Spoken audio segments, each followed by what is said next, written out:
สวัสดีพี่น้องทุกคนขอบคุณพระเจ้าเนาะที่ได้นำพวกเขามาสู่การนมัสการพระเจ้าในวันนี้เป็นวันพิเศษเนาะซึ่งถือเป็นอาทิตย์ที่พิเศษเนาะซึ่งทาง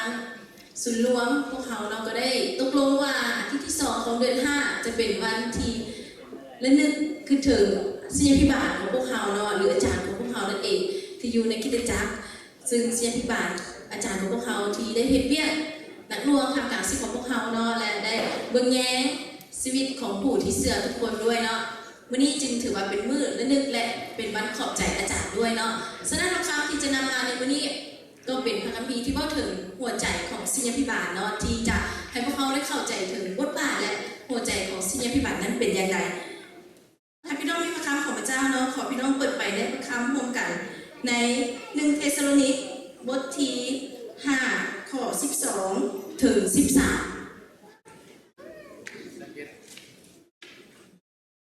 1 เธสสาโลนิกเนาะบท5ข้อ12ถึง13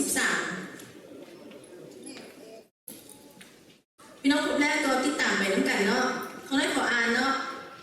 ในพระคัมภีร์1 เธสสาโลนิกบท5ข้อ12ถึง13ได้กล่าวว่าพี่น้องทั้งหลายเอ๋ยพวกเขาห้องขอพวกเจ้าให้ฮักผู้ที่เหตุการณ์นักยานักหน่วงได้ทำการพวกเจ้าคือผู้ที่เป็นผู้นำของพวกเจ้าและเป็นผู้สอนพวกเจ้าในนามขององค์พระผู้เป็นเจ้าจงนับถือและฮักพวกเขาอย่างหลายที่สุดเนื่องจากการงานที่พวกเขาเห็นอยู่นั้นจงอยู่ร่วมกันด้วยความสงบสุขเขาจงคงจะกลับอธิษฐานเขาสรรเสริญพระเจ้าทรงประสบอยู่ทรงแย่สุดเวลานี้พวกเขาได้ขอให้พระวิญญาณบริสุทธิ์เจ้าทรงนำพาและเปิดเผยพระสติปัญญาและเลิกของพระเจ้าแก่คริสตจักรของพระองค์แก่ผู้ที่เชื่อทุกคน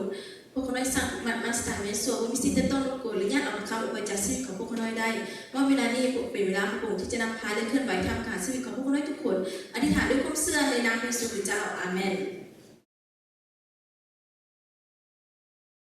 ในพระคัมภีร์ตัวนี้เขาอ่านไป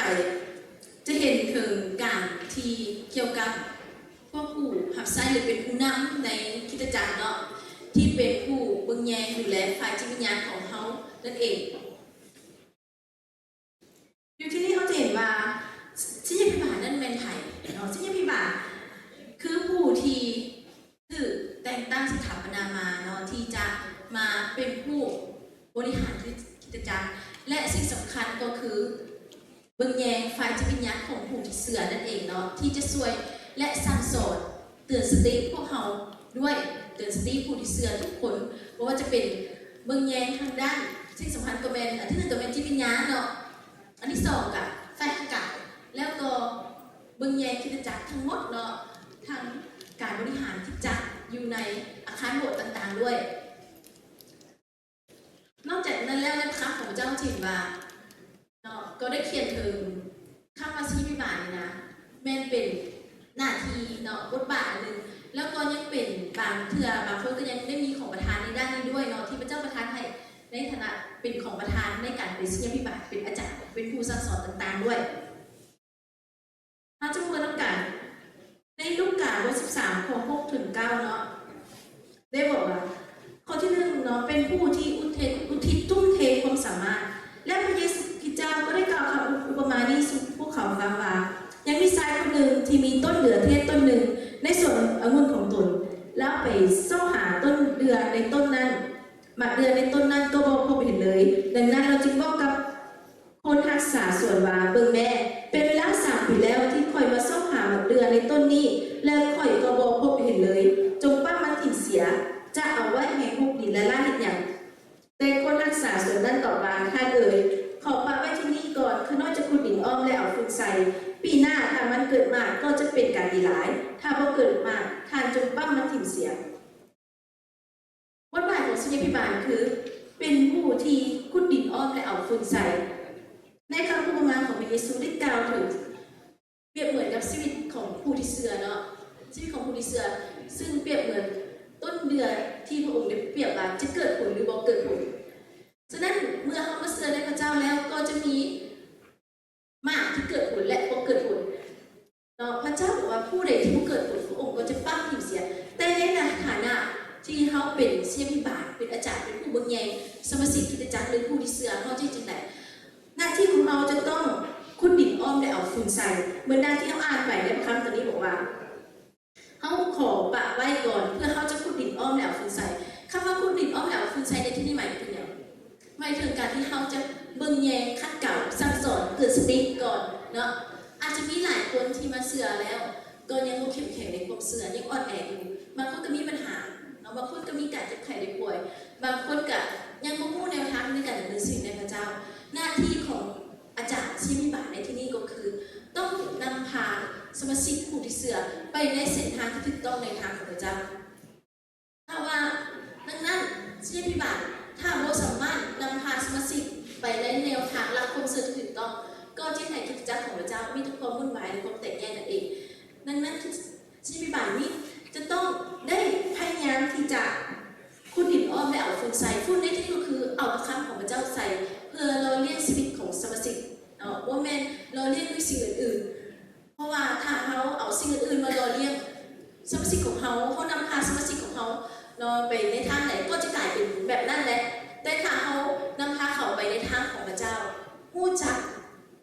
จุดหมายน้ำพระทัยของพระเจ้าจุดประสงค์ของพระเจ้าจริงๆคิดจักของพระเจ้าก็จะมีการเติบใหญ่ในทางของพระเจ้าและจะมีวันรุ่งเลยดังในพระคำของพระเจ้าในมัทธิวบทที่ข้อ18พระเยซูคริสต์เจ้าบอกว่าพระองค์ตั้งกิจจักรของพระองค์ขึ้นและประตูแห่งแดนมรณะมีไซน์ในกิจจักรบ่ได้ดังนั้นหน้าที่ของชีวิตบาทเป็นหน้าที่ที่สำคัญอย่างยิ่งก็คือพระเจ้าได้เขามีหน้าที่ในการ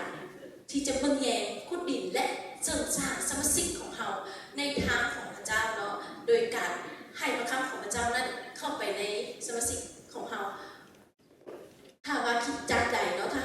ถ้า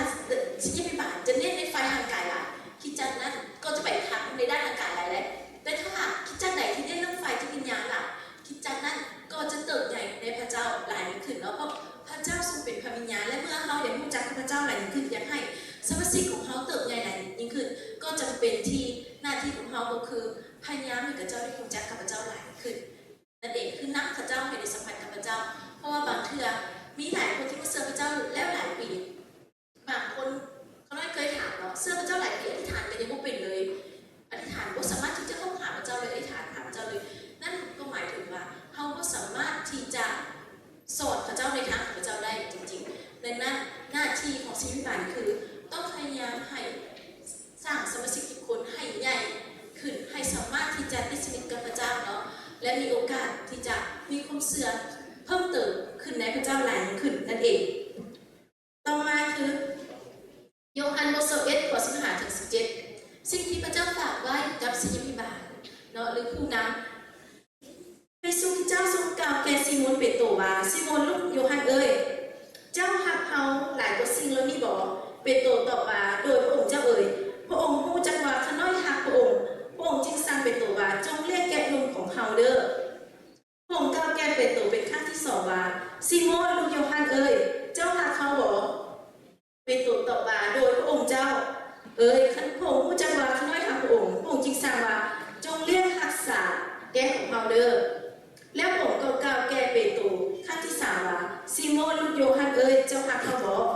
เปโตรทุกใจที่พระเยซูเจ้าได้ถามตนถึง3เถื่อเจ้าฮักเขาบ่ฉะนั้นเปโตรจึงตอบพระองค์ว่าข้าได้พระองค์เจ้าพระองค์รู้จักทุกสิ่งพระองค์รู้จักว่าข้าได้ฮักพระองค์พระเยซูเจ้าสั่งเปโตรว่าจงเลี้ยงแกะทั้งหลายของเฮาเด้ออันที่2ของหน้าที่ของชีวิตบาลหรืออาจารย์หรือผู้นำในที่นี้ก็คือเมืองแย่เลี้ยงดูลูกแกะในครั้งตอนนี้พระเยซูคริสต์เจ้าได้กล่าวถึงการเมืองแย่ลูกแกะถึง3ครั้งซึ่ง3ครั้งนี้มีความแตกต่างกันพี่น้อง3ครั้งนี้ครั้งที่1แม่จงเลี้ยงลูกแกะของเขานั่นก็คือเลี้ยงด้วยพระคำของพระเจ้าเลี้ยงให้เขาเติบใหญ่ในความเสื่อมครั้งที่2เป็นอย่างครั้งที่2เลี้ยงและรักษานี่คำว่าเลี้ยงและรักษาคือเตือนสติเบิ่งแยงว่าให้เขาออกไปจากทางของพระเจ้าเขาเห็นว่าผู้ที่เสื่อนี่มาเสื่อพระเจ้าแต่ก็มีหลายคนที่หลงหายจากพระเจ้าไปได้เพราะบางเทื่อเขามีปัญหาเขาก็สามารถที่จะเข้าหาพระเจ้าได้บางเทื่อเขาก็สามารถบุกกล้าที่จะมาหาอาจารย์เสียพิบาลได้ฉะนั้นอย่าอุ่นใจเขาถ้าพี่น้องมีปัญหานี่อย่างพี่น้องสามารถเข้ามาหาบรรดาอาจารย์ที่เสียพิบาลเพราะพวกเขาเป็นผู้รักษาเบื้องแยงจิตวิญญาณของผู้ที่เสื่อมในคริสตจักรพวกเขาสามารถที่จะดูใจอธิษฐานเพื่อ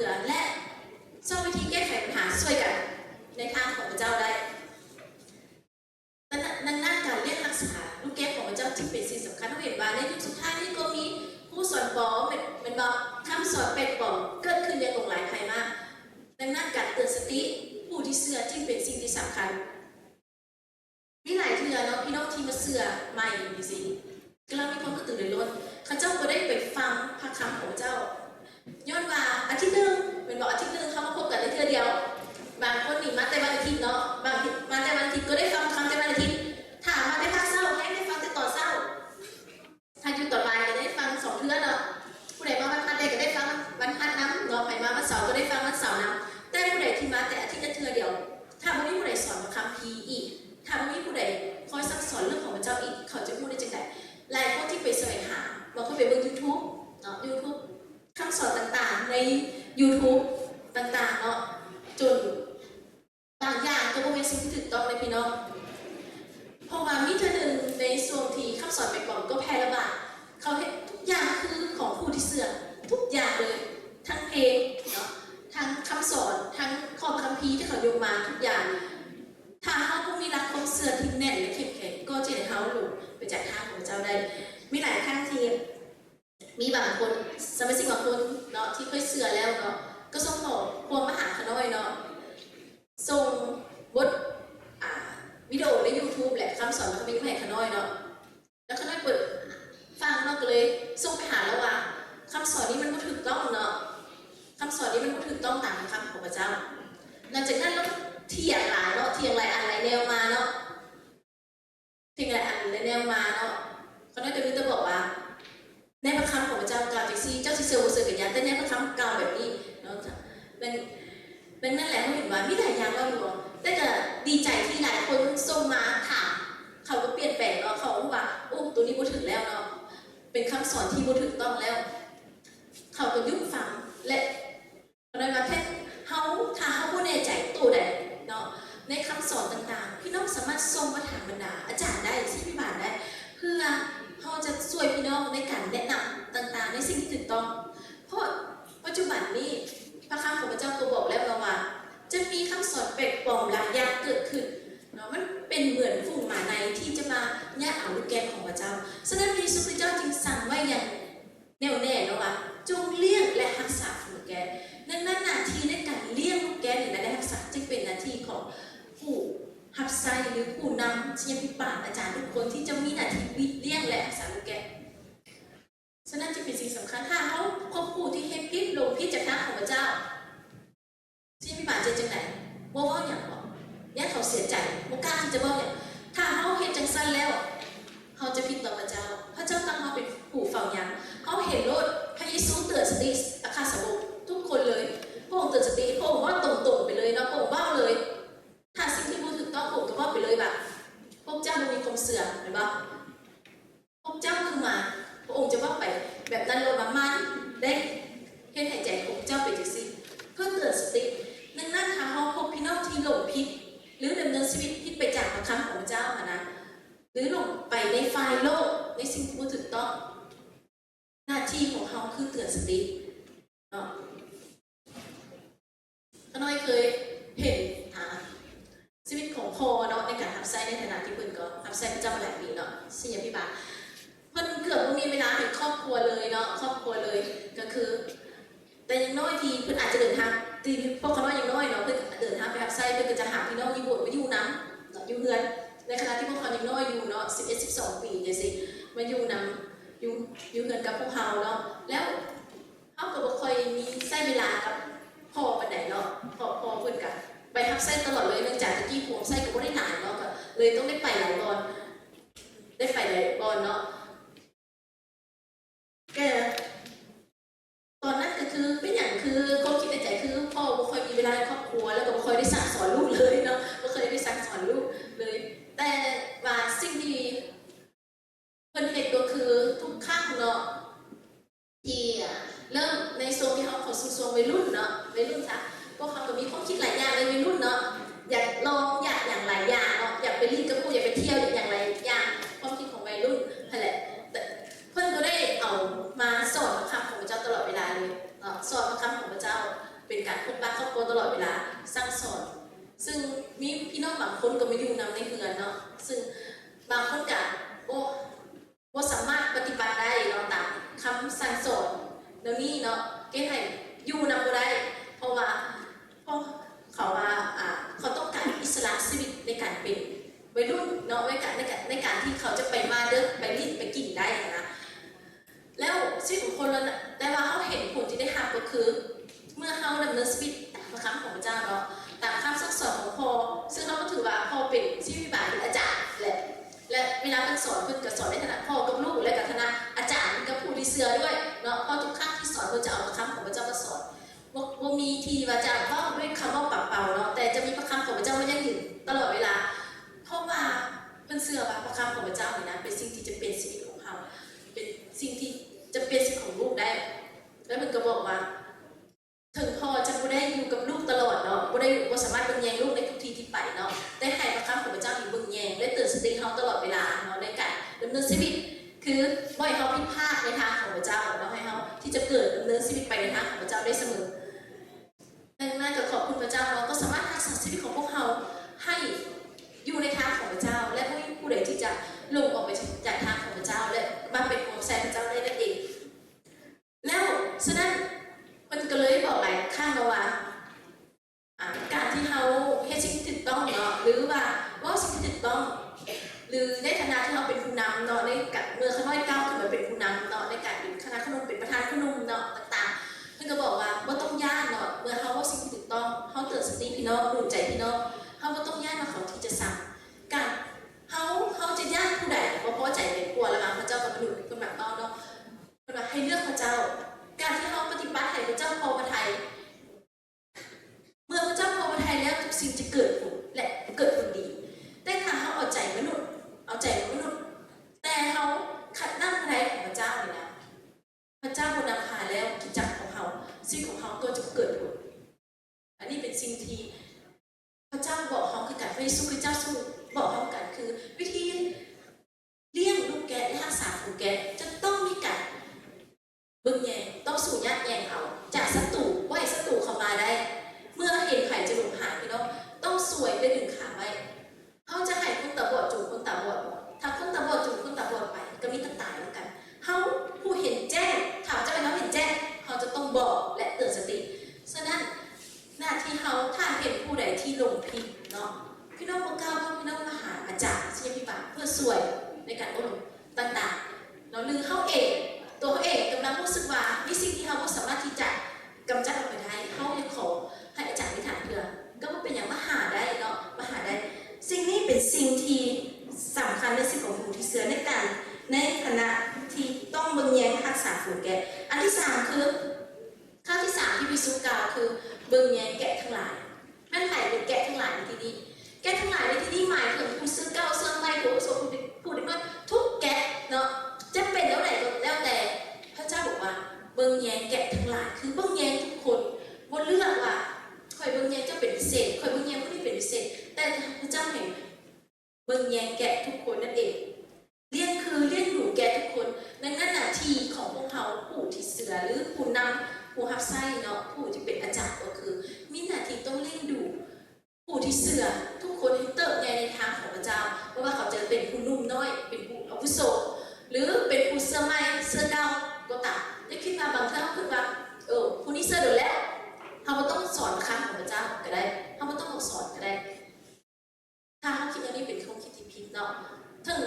จะเสื้อเก่าใช่ไหมก็มีสิ่งหลงหายที่กันแหละเป็นบอกเวลามีปัญหาก็มีข้ออ่อนแอที่กันดังนั้นหน้าที่ของเขาก็คือต้องเลี้ยงดูแกะทั้งหลายของพระเจ้านั่นเองแล้วเรื่องที่2เนาะเขาจะมาเห็นเป็นผู้ซื่อและไทยคืนมาโฮเซอาบท 1 ข้อ 2 ข้อ 3 ข้อ 5เขาจะเห็นว่าพระเจ้าเนาะได้ให้โฮเซอาเป็นแต่งงานกับผู้หญิงคนหนึ่งเนาะและผู้หญิงคนนั้นก็เกิดเป็นผู้หญิงที่บ่สัตย์ซื่อแล้วก็ถือซื่อไปเนาะถือเป็นในสิ่งที่บ่ถูกต้องเนาะสิ่งที่บ่ถูกต้องแต่ว่าหลังจากนั้นพระเจ้าก็ให้โฮเซอาไปไทยเรากลับมาเป็นอย่างพระเจ้าที่จิกซี่พระเจ้าให้เราเห็นเปรียบเทียบกับชีวิตของตอนนั้นพระองค์ได้กล่าวถึงเปรียบกับอิสราเอลสงสัยอิสราเอลที่ได้ลงออกไปถึงทางของพระเจ้าเนาะพระเจ้าได้ปล่อยไปแต่สุดท้ายเมื่อเขากลับใจพระเจ้าก็ไปไถ่เขาขึ้นมายังไงพระเจ้าก็ต้องเอาเขาขึ้นมาแล้วเนาะเพราะเขาเป็นไพพลของพระเจ้าเหมือนกับชีวิตของผู้ที่เชื่อนี่แหละเนาะชีวิตของ บางครั้งนี่นะเฮาก็หลงไปจากทางของพระเจ้าและหน้าที่ของศิษยาภิบาลในที่นี้ก็คือไปตามหากันคืนมา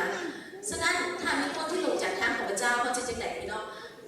เขาจะโปรยปัดละเลยเขาจะต้องได้เป็นน้ำกลับคืนมา ถ้าว่าเขาไปน้ำเขากลับคืนมาเขาคือของคุณพระเจ้าเนาะ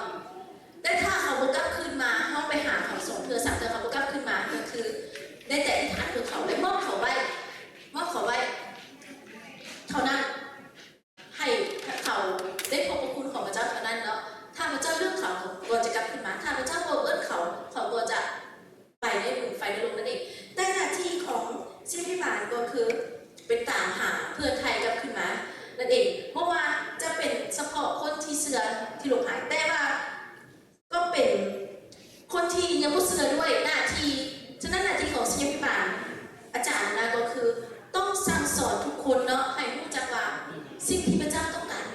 สิ่งที่พระเยซูคริสต์เจ้ามาในโลกนี้เพื่อซ่อหาและปลดเอาผู้ที่ลงเสียไปแล้วนั่นเห็นเราคนเขาต้องได้บอกสมาชิกของเขาผู้ที่เชื่อทุกคนในผู้เหมือนกันว่านี่เป็นหน้าที่ของเขาคือออกไปตามหาผู้ที่ยังหลงในความผิดบาปอยู่ผู้ที่ยังอยู่ในการสาบแช่งปล่อยด่าอยู่ผู้ที่อยู่ในอำนาจของมารซาตานผีปีศาจควบคุมอยู่ให้เขาได้รับอิสระให้เขาได้รับเสรีภาพให้เขาพ้นจากข้อมาต่างๆอันนี้เป็นหน้าที่ของศิษยาภิบาลเนาะบางเทื่อหนึ่งเขาจะว่าเรื่องบางเทื่อเขากล้าที่จะสอนเรื่องการคำเสริญเพราะว่าเขาเองบ่เห็นเขาบ่กล้าสอนแต่มันจะเป็นวัตถุสอนจำเป็นเพราะว่ามันเป็นหัวใจของพระบิดาเจ้าหัวใจของพระเยซูคริสต์เจ้าและเป็นสิ่งต้นต่อพันธกิจต้นต่อที่พระเยซูคริสต์เจ้ามาในโลกนี้ก็เพื่อซ่อมหาและปลดเอาผู้ที่ลงเสียไปแล้วนั่นเองได้กลับคืนมาให้ได้ความรอดพ้นดังนั้นพระองค์จึงให้เขาสอนคนอื่นสอนผู้ที่เชื่อด้วยกันจงออกไปเนาะไปตามหาคนที่ลงหายว่าเขาจะเคยเชื่อพระเจ้าและเขาลงหายว่าเขาจะอยู่ในความผิดพลาดมีปัญหาอยู่ตามหาเขากลับคืนมาบอกเขาให้ถึง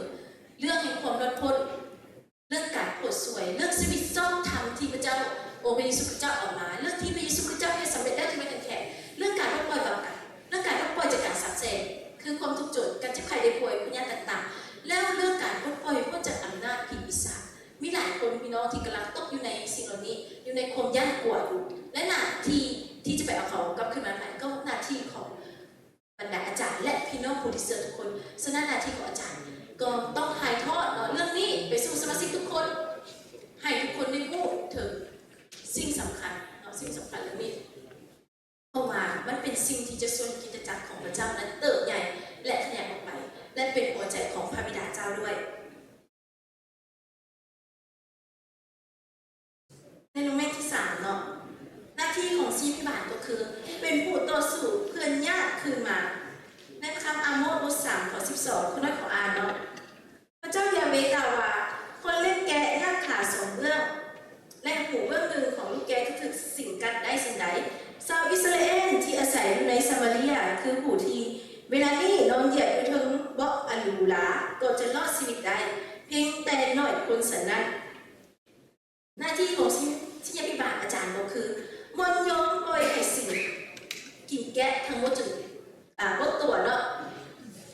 เข้าหมายในที่นี้ก็คือทั้งแม่บางข้างเลยนะสมาชิกของเขาเราผู้ที่เชื่อนี่นะอาจจะมีปัญหาเนาะเขาอาจจะหลงผิดไปสิแต่หน้าที่ของเขาก็คือแบบที่แหละต้องไปเอาเขากลับขึ้นมาทั้งแม่ว่าเขาจะเหลือสิ้นส่วนใดในร่างกายเนาะอันนี้ไม่ได้เล่าถึงว่าสิ้นส่วนแท้ๆเนาะได้หมายถึงสิ้นส่วนในพระคำนี้เปรียบเทียบว่าเขาจะเหลือส่วนใดส่วนหนึ่งส่วนน้อยก็ตามเขาก็ต้องเป็นนำเอาเขาไปหนุนใจเอาเขาเนาะคือเป็นญาติเอาเขากลับขึ้นมามันกำลังญาติผู้ที่เชื่อออกไปจากทางของเจ้าทุกวันแล้วเขามีอย่างเดียวสิ่งหลอกลวงในโลกนี้ลวงหลานปัจจุบันเนาะที่ให้หลายคนขาดความเชื่อมีหลายคนเขาน้อยเคยลงกับคนต่างประเทศบางคนเนาะเขาเจ้าบอกเขาน้อยประกาศเขาเชื่อพระเจ้าเนาะแล้วเขาเจ้าก็บอกว่าโอ้ค่อยมีเชื่อตัวเองเท่านั้นเนาะเขาจะว่าเขาจะเชื่อในตัวเองเท่านั้นค่อยบ่เชื่อสิ่งอื่นค่อยเชื่อว่าค่อยมีเห็นด้วยตัวเองเนาะเห็นด้วยตัวเองมีหลายคนบอกว่าเราเชื่อด้วยตัวเองเราเชื่อตัวเองเท่านั้นเชื่อวิทยาศาสตร์เชื่อนั่นเชื่อนี่แต่บ่เชื่อในสิ่งอื่นๆที่เหนือธรรมชาติ ฉะนั้นเขาน้อยจึงถามต่อไปว่าถ้าเจ้าเชื่อตัวเองว่าเจ้าตายไปแล้วนี่นะชิ้นญาณของเจ้านี่นะเจ้าสร้างบนอยู่สำหรับตัวเองได้บ่เนาะเจ้ามีบนอยู่สำหรับตัวเองบ่เจ้าได้สร้างไว้บ่แล้วก็บ่ตอบแล้วบ่ฮู้เลยว่าเราตายแล้วเราจะไปอยู่ไสเพราะเราคือมาตายแล้วก็คือจบมันบ่ได้จบเท่านั้นเนาะจิตวิญญาณของเจ้าก็ต้องไปใส่บาปกรรมที่นรกถ้าเจ้าบ่ได้พ้นจากบาปกรรมถ้าเจ้ายังมีบาปอยู่เจ้าบ่ได้ความรอดพ้นโดยพระเยซูคริสต์เจ้าเนาะอันนี้เป็นสิ่งที่สำคัญดังนั้นถ้าผู้ใดที่กำลังออกจากทางของพระเจ้าเนาะหรือว่ามีปัญหาในชีวิตที่เขากำลังจะหลงไปแล้วพี่น้องต้องเป็นญาติของขึ้นมาเนาะนาทีชีวิตวิบัติต้องเป็นญาติของขึ้นมาเนาะต้องไปช่วยเขาผู้ใดที่กำลังจะบางเทื่อนี่นะแต่บางที่ขน้อยว่าเลยเนาะว่าบางเทื่อลูกๆของพ่อกำลังจะลงไปนี่เนาะในชีวิตของวัยรุ่นไปส่งหัวเลี้ยวหัวต่อเนาะที่ว่าจะมีชีวิตที่ไปต่อบอลหรือล้มเหลวเนาะหรือหันเหไปสิการที่พอสอนเบื้องแยงจึงเป็นสิ่งที่สำคัญเนาะคำสอนที่จะช่วยให้ไม่เดินในทางที่ถูกต้องของพระเจ้านั่นแหละค่ะว่ามีสมสิผู้ที่เชื่อผู้ใดเนาะที่กำลังมีความคิดที่ตัดสินใจหลายอย่างได้กำลังหันเหว่าจะไปทางไหนดีเขาสามารถที่จะช่วยพระเจ้าได้เนาะดึงเขากลับขึ้นมาหาในทางที่ถูกต้องของพระเจ้าได้แม้แต่ว่าเขาก็ได้ลงไปจากทางของพระเจ้าแล้วเฮ็ดบาปไปหลายแล้วเลยมีพี่น้องกล่าวเนาะถึงเรื่องของหลายอย่างเนาะที่หลายคนที่ดำเนินไปทางโลกเนาะคือมีผู้ชายคนหนึ่งเป็นผู้ชายที่ไปเล่นดนตรีม่วนเล่นดนตรีคักก็เลยไปเล่นดนตรีหาเงินในการคืนเนาะแล้วเป็นผู้ที่เสื่อแล้วเป็นถือว่าเป็นผู้เสื่อที่เข้มแข็งแหละเล่นดนตรีได้โบสถ์ได้คิดจักหลายอย่างเนาะเมื่อเราไปแล้วหลายครั้งก็มีคนที่อยากเสิร์ฟเราอยากให้เราได้กินนะได้ให้เราก็ปฏิเสธตลอดเวลาเพราะเราถือว่าเราเป็นผู้ขับไส้ในกิจจักรของพระเจ้าแต่ว่าเรา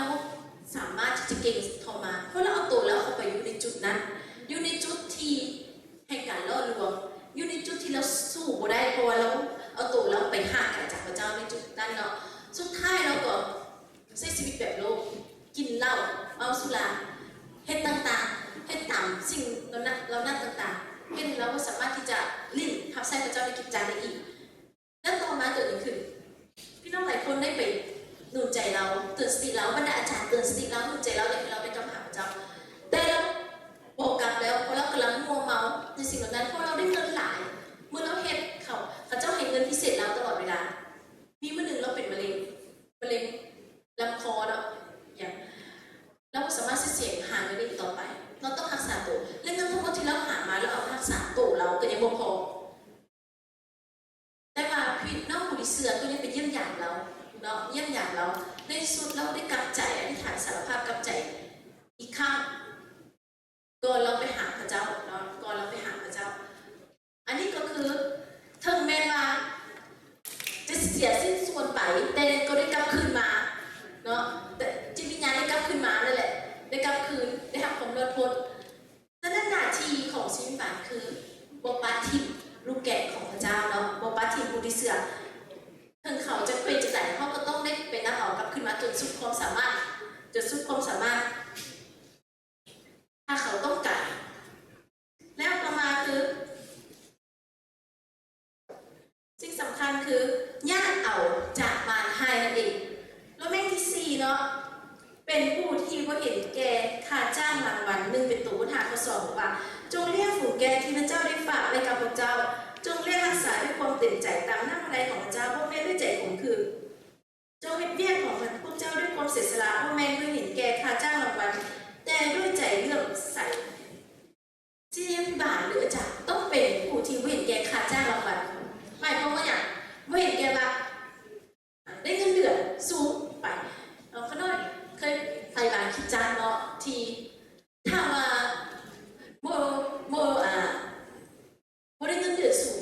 ก็จะไม่ผู้ใดไปเป็นเช่นที่บาทอยู่ที่นั่นเนื่องจากว่าที่จังที่ต่างประเทศอย่างจะเป็นอาจารย์ที่ได้ทำเงินเดือนเนาะได้ทำเงินเดือนแล้วก็มีการสัมภาษณ์งานต่างๆเนาะที่จังที่เขาได้เกิดไปเยี่ยมอย่างนึงคือมีการสัมภาษณ์เลยเนาะผู้ปกครองจะเป็นผู้สัมภาษณ์อาจารย์เข้ามาให้สอบจัดแล้วปีนึงนี่นะจะมีมื้อพักให้เช่ ชียพิบาลก็คือ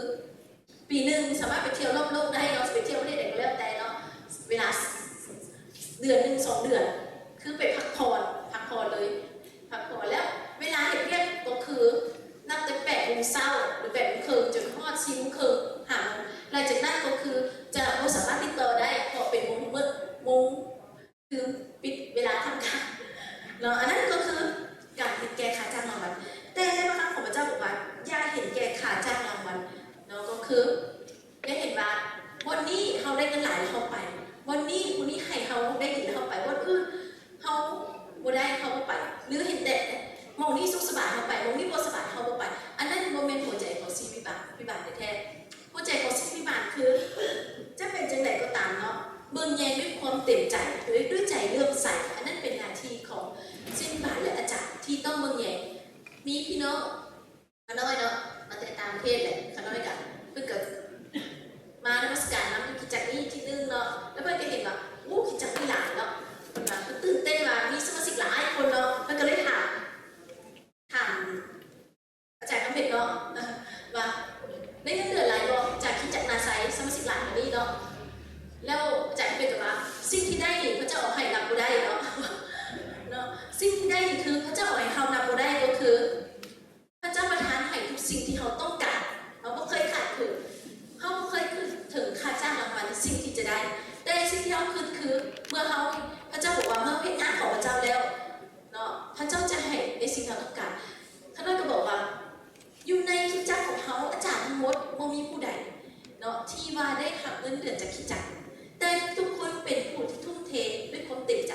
เนาะชีวิตมาทุกคนในที่นี้คือผู้ที่ทุ่มเทด้วยความเต็มใจแม้แต่ผู้รับใช้บรรดาคณะทำกิจทุกคนก็เป็นผู้อาสาสมัครที่เข้ามาทุ่มเทด้วยความเต็มใจรับใช้พระเจ้ารับใช้พี่น้องรับใช้กิจจักรของพระเจ้าเพื่อกิจจักรของพระเจ้าที่จะก้าวไปเนาะที่จะขยายออกไป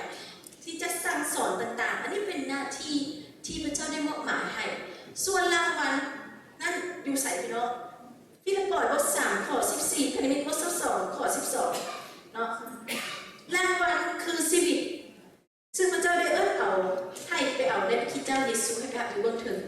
รางวัลที่เขาจะได้ทำเมื่อเขาทุ่มเทในงานของพระเจ้าแล้วก็คือชีวิตฉะนั้นเพราะว่าพี่น้องจะโทรมากันเลิกกันคือมีงานศพงานเนี่ยบรรดาอาจารย์ก็ต้องได้ออกไป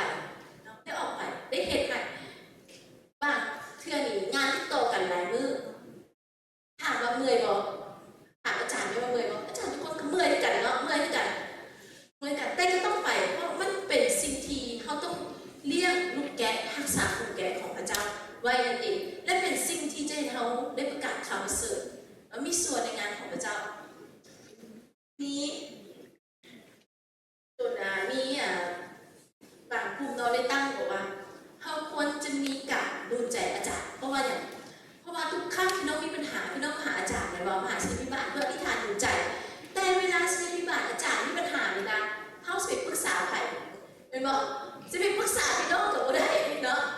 โอ้จะไปปรึกษาพี่น้องเป็นญาติพี่น้องคือว่าอาจารย์ท้อถอยเลยว่ะถามว่ามีการท้อถอยหรอแน่นอนมันมีได้พี่น้องมันมีการท้อถอยมันมีการอ่อนกำลังใจมีการอ่อนแรงเนาะอ่อนแรงเนาะแต่ว่าบางเธอบ่มีการปรึกษาเขาบ่จะไปปรึกษาไปลงไปเลยเนาะเพราะว่าถ้าเขาจะไปปรึกษาพี่น้องก็จะว่าเขาอาจารย์บ่มีความเชื่อเนาะพี่น้องก็จะขึ้นกันเนาะบางทีเขามีการเจ็บไข้ได้ป่วยปัญหาเกิดขึ้นอยู่สินะเจ็บหน่อยนึงนี่เขาสิพักผ่อนพี่น้องบอกว่าได้เขาต้องได้มาหน้าที่ของเขาเนาะเพราะว่าเป็นหน้าที่ของศิษย์พิบาลเป็นหัวใจของศิษย์พิบาลของอาจารย์นั่นแหละพวกเขาจริงว่าต้องมีวันขอบใจอาจารย์เพื่อให้วันนี้เป็นวันที่พี่น้องทุกคนจะได้อธิษฐานเพื่ออาจารย์ด้วยเนาะให้อาจารย์มีกำลังที่จะสู้ต่อไปเนาะมีเฮยแห้งต่อไปเพราะว่าอาจารย์ก็มีการเจ็บไข้ได้ป่วยกันไหนแต่พระเจ้าจะสู้กำลังตลอดเนาะแต่เพราะว่าอาจารย์จะมีปัญหาเหมือนกันปัญหาบางทีอาจารย์จะมีปัญหาเรื่องสิ่งต่างๆบางอาจารย์จะมีปัญหาเรื่องการกินคือกันแหละเนาะบางอาจารย์มีปัญหาเรื่องการกินเรื่องครอบครัวบางครอบครัวนี่ไม่เข้าใจผัวไปทับไส้หลานสิเมียก็ไม่เข้าใจจะมีเนาะลูกก็ไม่เข้าใจจะมีเหมือนนั้นที่เขาไม่ว่าอะไรว่าพ่อไปตลอดเนาะพ่อกับแม่เธอก็ไปตลอดจนไม่มีเวลาให้ลูกจังสิ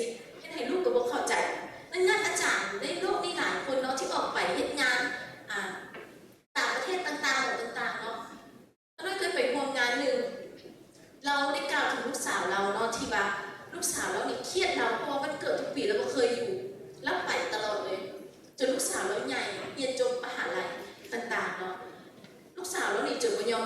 บ่ยอมลงกับเราเนาะจนในที่สุดเราพูดเลยว่าพระเจ้าบอกว่าเจ้าการรับใช้พระเจ้านี่ก็ดีเนาะแต่ว่าเวลากับครอบครัวในการสั่งสอนลูกให้เติบใหญ่ในทางของพระเจ้าก็เป็นจำเป็นต้องเห็นกันเราจึงได้ใช้เวลากับครอบครัวหลายขึ้นจัดเวลาหลายขึ้นแล้วพยายามเข้าหาลูกเราเนาะพยายามเข้าหาลูกเราในที่สุดเราก็สามารถทำความเข้าใจหรือสร้างความเข้าใจกับลูกได้ขึ้นดีกันได้แล้วจึงเอาลูกสาวเรามาในงานฟื้นฟูมือนั้นเนาะเพื่อให้ลูกสาวเราไม่เห็นสิ่งที่เรากำลังเห็นงานของพระเจ้าว่ามันยิ่งใหญ่สักใดเนาะลูกสาวเราก็น้ำตาไหลลูกสาวเราดีใจที่พอได้รับใช้พระเจ้าเนาะลูกสาวคือเราสามารถขึ้นดีกับลูกเราได้ฉะนั้นแหละการดูใจผู้ที่เชื่อดูใจอาจารย์ก็เป็นสิ่งสำคัญพี่น้องสามารถส่งกำลังใจให้อาจารย์ทุกคนได้เนาะอาจารย์ส่งกำลังใจส่งขอบคุณมาหาอาจารย์ก็ได้เนาะว่าอาจารย์ไปทับไส้เมื่อยเนาะเขาได้ความดูใจอาจารย์ด้วยพระคำของพระเจ้าเด้อเนาะหรือว่าเอาน้ำให้อาจารย์กินเนาะอันนี้พี่น้องหลายคนเห็นขอบใจและพี่น้องหลายคนเนาะที่มีส่วนในชีวิตของอาจารย์ชีวิตบาทของพวกเขาในกิจจักรและอาจารย์ในที่ต่างๆที่เป็นผู้นำด้วยพี่น้องที่มีส่วนในการทับไส้ก็เป็นการดูใจเนาะเมื่อเห็นว่าพี่น้องทุกคนเป็นน้ำหนึ่งใจเดียวกันทับไส้พระเจ้าพร้อมกันในกิจจักรของพระเจ้าสิ่งนี้เป็นสิ่งที่ให้บรรดาอาจารย์ทุกคนเรามีกำลังใจในการทับไส้และสู้ต่อไปด้วยเนาะฉะนั้นถ้าผู้ใดอยากนุ่นใจมีพระคับอยากนุ่นใจอยากสู้กำลังใจอาจารย์ก็สามารถส่งข้อความหาอาจารย์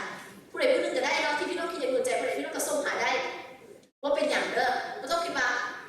อาจารย์คือสิ่งที่ต้องการคำนุ่นใจอาจารย์ทุกคนก็ต้องการคำนุ่นใจด้วยกันพี่น้องต้องการให้อธิษฐานเพื่อจากทุกคนคือกันเนาะฉะนั้นการอธิษฐานเพื่อบรรดาอาจารย์จากที่เป็นสิ่งสำคัญก็เลยอยากนุ่นใจทุกคนว่า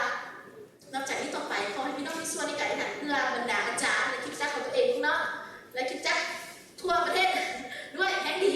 ในการรับใช้พระเจ้าในการที่จะมีกำลังในการรับใช้พระเจ้าเพราะอาจารย์บางคนเขียนเราแห้งลำบากของเขาอีกเนาะเขามีส่วนที่จะอธิษฐานเพื่อเขาสิ่งที่เราเห็นนี่นอกจากไปรับชีวิตในพระเยซูคริสต์เจ้าแล้วที่เขาต้องการคือบำเหน็จและรางวัลมงกุฎแห่งชีวิตที่พระเยซูคริสต์เจ้าได้เตรียมไว้สำหรับเขาทุกคนนี่แหละพี่น้องมาเป็นเฉพาะอาจารย์แต่ว่าทุกคนจะได้ทำตามการปฏิบัติของตนเนาะและในพระเยซูคริสต์2 ข้อ 12พระบอกว่าผมจะมาในวัยนี้จะเอาบำเหน็จมาเพื่อตอบแทนการปฏิบัติของแต่ละคนในที่นี้ก็คือการปฏิบัติของแต่ละคนโมเมนต์ว่าผัวเห็ดเมียผู้เห็ดแล้วจะได้มาสอบผู้ใดเห็ดผู้นั้นได้ถ้าผัวเห็ดเมียอธิษฐานเพื่อมีส่วนในสิ่งของผัวได้ด้วยกันเนาะฉะนั้นต้องมีส่วนเห็ดน้ำกันเป็นน้ำหนึ่งใจเดียวกันถ้าผัวเมียซึ่งเป็นกายเดียวกันเห็ดน้ำกันก็จะได้น้ำกันคือว่าแตกแยกกันนั่นเองแล้วการบำเหน็จที่พระเจ้าจะเอามาก็เป็นสำหรับแต่ละคนเลยการแล้วแต่การปฏิบัติของเขาผู้ใดได้หลายก็เห็ดหลายพี่น้องเห็ดงานของพระเจ้าตามพระประสาทผมผู้ใดไม่อยากได้เลยต้องเฮ็ดเนาะต้องเฮ็ดนางละแต่พี่น้องจะเสียใจเมื่อขึ้นไปสวรรค์แล้วพี่น้องจะขอพระเจ้าลงมาอีกก็ได้เลยว่าขอเก็บไปเนาะก็ได้ฉะนั้นการที่เรามีชีวิตอยู่ก็คือการที่พระเจ้าให้โอกาสเราทุกคนที่จะมีส่วนเฮ็ดเพื่อสะสมบำเหน็จให้กับตัวเองนั่นเองบทเรียนอย่างสำหรับเราในวันนี้บทเรียนสำหรับเราในวันนี้ให้พวกเราคิดถึงและหักเสียบิบาอาจารย์ของเราให้หลายที่สุดเนาะพวกมันอุทิศถวายตัวรับใช้พระเจ้ารับใช้พี่น้องโดยวิญญาณต่อปัญหาต่อความผิดเหมือนอุปสรรคและปัญหาได้บางครั้งหลายครั้งตัวอดหลับอดนอนเนาะอดหลับอดนอนบางทีเห็นประเทศอีกจะเลือกอดหลับอดนอนเนาะมีงานศพงานนั้นงานนี้ไปรับใช้พระเจ้าฉะนั้นบอกว่าพี่น้องอาจจะไม่ถึงใจบางอย่างในตัวชีวิตแบบอาจารย์เนาะหรือว่ามักอาจารย์นี่ว่าอาจารย์คนนั้นงานโดดไปสิอันนั้นเป็นสิ่งที่ไม่ถูกต้องตามคำของพระเจ้าพระคำของพระเจ้าว่าห่างไกลที่สุดโมเมนต์โมได้หมายความว่าที่ไม่บาดเห็นว่าถึงแล้วเขาจะต้องไปตามการถึงแต่พี่น้องสามารถมาดูใจเตือนสติบอกได้ว่าอาจารย์เขาได้คิดว่าเห็นตรงนี้ดีบอกเนาะเขาได้มีคำเสนอเพื่ออย่างเพื่อเสริมสร้างกิจจักรของพระเจ้าคงกันเนาะโมเมนต์การที่เขาจะประสบแก้แค้นอาจารย์หรือโมมาอาจารย์หรือเป็นผู้เสื่อฟังคำเล่าเพราะว่าเคยบอกอาจารย์นี่อันนั้นเป็นผิดประคำของพระเจ้าเนาะสิ่งที่ถูกต้องคือเขามาโอ้ลงกันทำความเข้าใจกันหนุนใจกันตื่นสติกันเพราะนำกันดีๆแล้วด้วยประคำของพระ สิ่งนั้นจะช่วยให้คริสตจักรของพระเจ้านั้นเติบใหญ่และขยายออกไปได้ให้คริสตจักรของพระเจ้านั้นคงอยู่ฉะนั้นข้าน้อยก็ขอฝากคำนี้เพื่อดลใจสิของพวกเขาทุกคนเนาะเขาจะขอบคุณพระเจ้าสำหรับคำของพระเจ้าเหมือนกัน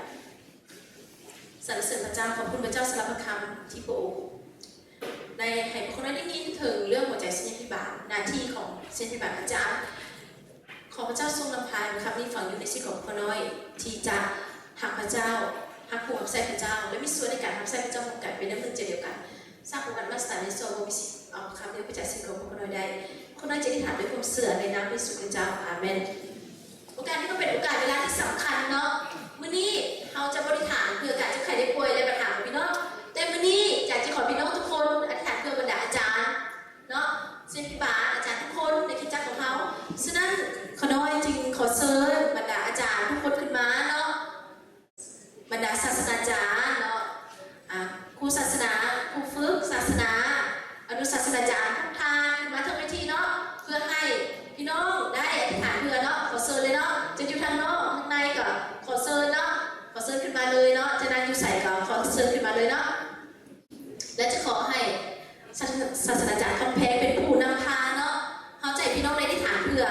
บรรดาอาจารย์เหล่านี้ทุกคนก่อนเนาะแล้วหลังจากนั้นก็ให้เพิ่นได้อธิษฐานสุดท้าย